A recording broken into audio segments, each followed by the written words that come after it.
influence the direction that a product or service might go, or ultimately to inform that potential supplier of what the strategic objective is of a company who's in the market to buy a new product or service. So here's the interesting part.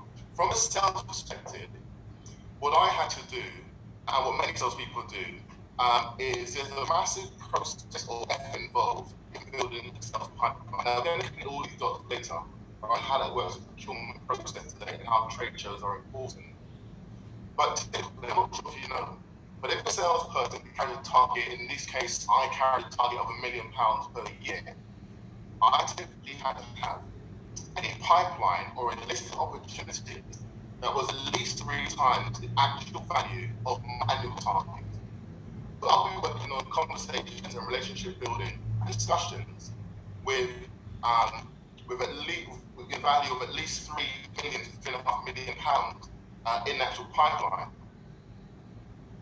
And what that required as an effort was for me to make 50, 60, 70 calls per day or some 1,300 calls per month. You often follow up those conversations with emails, but also have 50 to 80 meetings per month as well. And this could be online demonstrations or in-person meetings, all in the hope of actually building the actual pipeline. In addition to that, the lead time or the typical time taken to build a relationship that ends in closing could be some 15 months or so. But here's what's interesting now in a post-COVID world, that typically the tender award process would account for, in some cases, 20 to 30% of any revenue that I would win as a supplier. And I'm sure that you guys have seen now that with the loss of those trade shows, there has been a loss of opportunity for the sales individual to find and make revenue. So a lot of organizations are now moving to, moving away from the go days and the lunches and the dinners and drinks that we used to use to build relationships. And obviously, there's no longer spend available really on trade shows and being an exhibitor in trade shows. But instead, we're moving to an online world at the moment, which I'm not sure if you guys joined the Procurement national event, I think it was last week.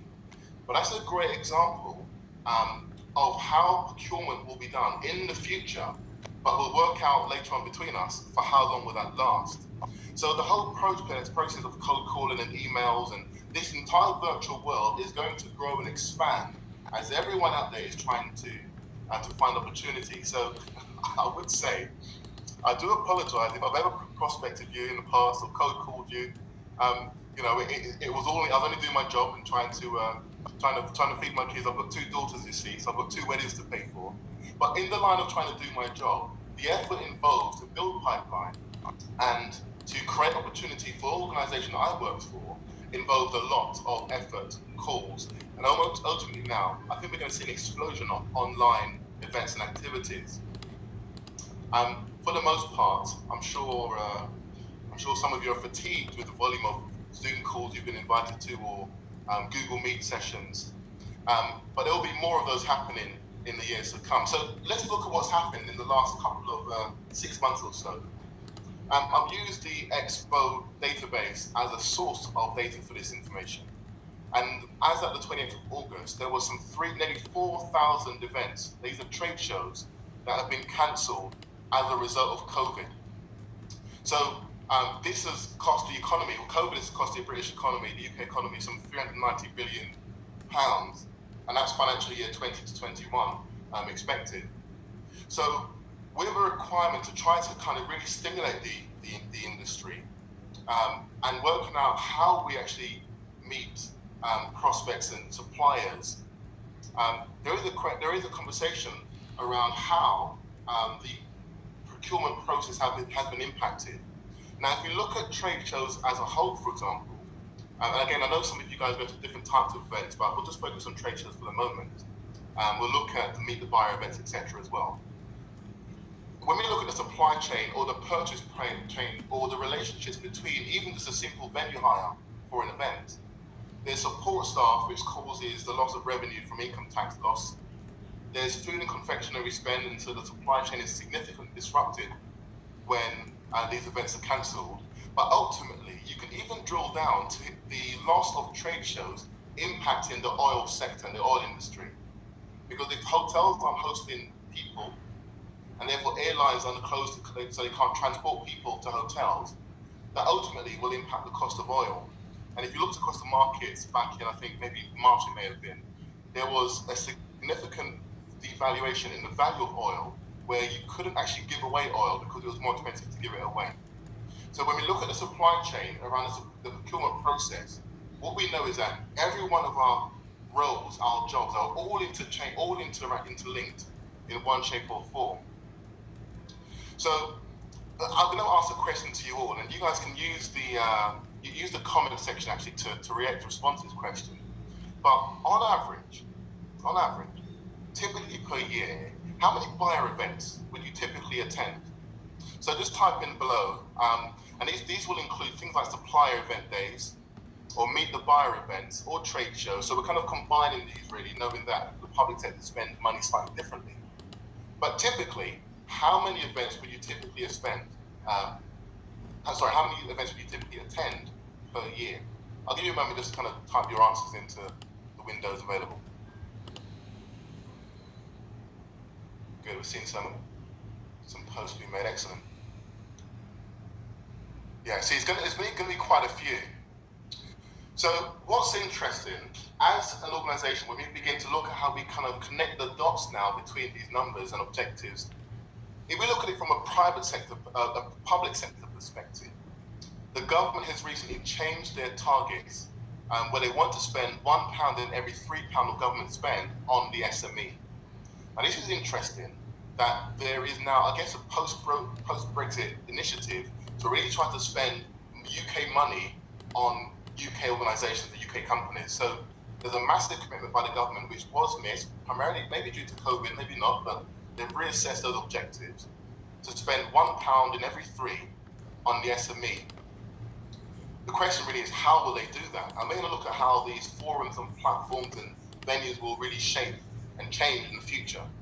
But from a private sector perspective, that procurement process is also very, very interesting as well when you dig into it. Because ultimately, with revenues down within a company, what we know is that the moment a company begins to lose revenue, there are a couple of things that happen. First of all, your travel and expense budget is cut significantly. Then you start to lose headcount, and procurement begin to lose spend as well, and their ability to go and buy products or services. However, in order to recover an organization or to help them meet their strategic objectives, it is still crucially important that the procurement department is critically placed to still capture budget from the business, but also have the ability to try to save and spend that money where appropriate. So it's very interesting that the whole process of building a relationship with your suppliers is going to become really, really, really critical. Understanding your suppliers and what they do and how they do it is going to be really critical to the success of any real procurement department. And so building those relationships will be key to that success. And this is why, for the time being, the virtual arena, despite how annoyed it might be or frustrating it might be, there is a question and conversation around the virtual world of building these relationships where you can't and can no longer meet in person.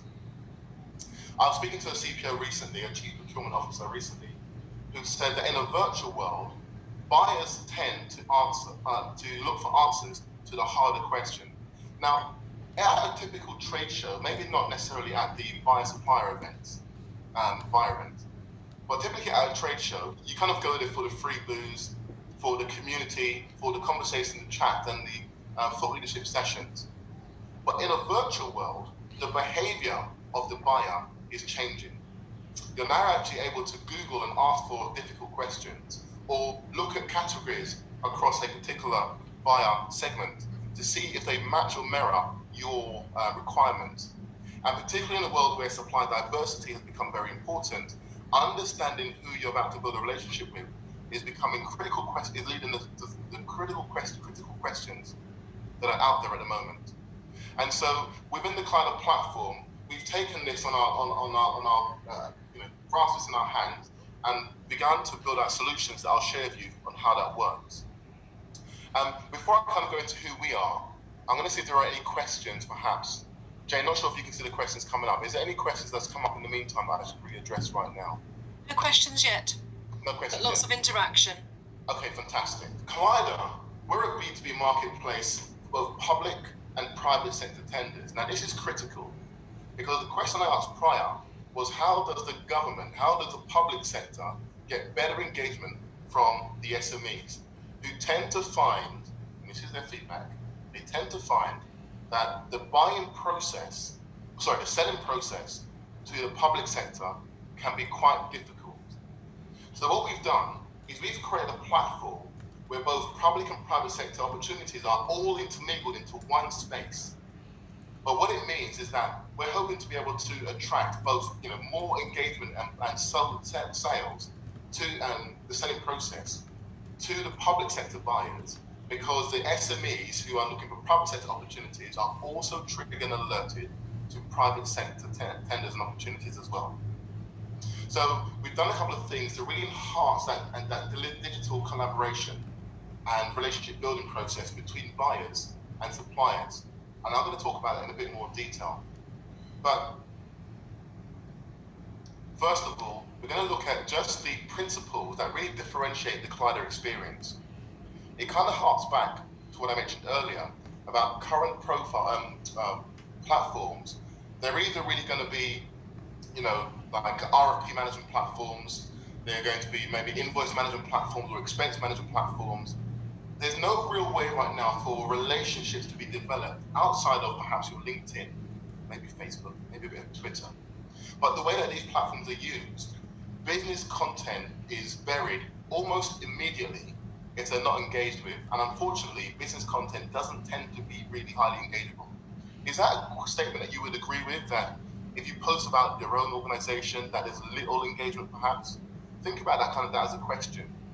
Because what we want to do is actually help to improve the engagement between buyers and suppliers in a business platform.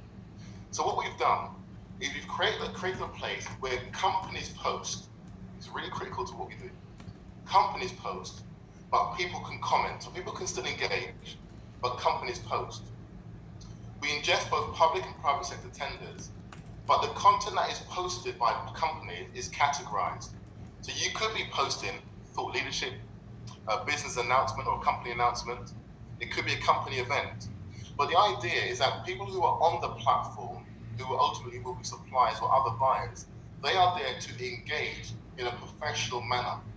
There's no social content. I'm not going to post a video about my daughter getting straight A's in her exams or my goldfish, you can play the violin. Instead, we're going to create content which is highly engageable from a business perspective. We've also done this really clever thing actually, which is ultimately like a crowdsourced supply chain.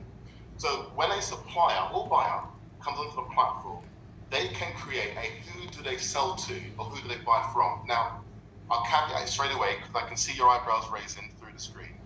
Where, as a supplier, what I would often have would be permission to talk about companies that I could use as kudos or credibility to an organization I'm trying to sell to.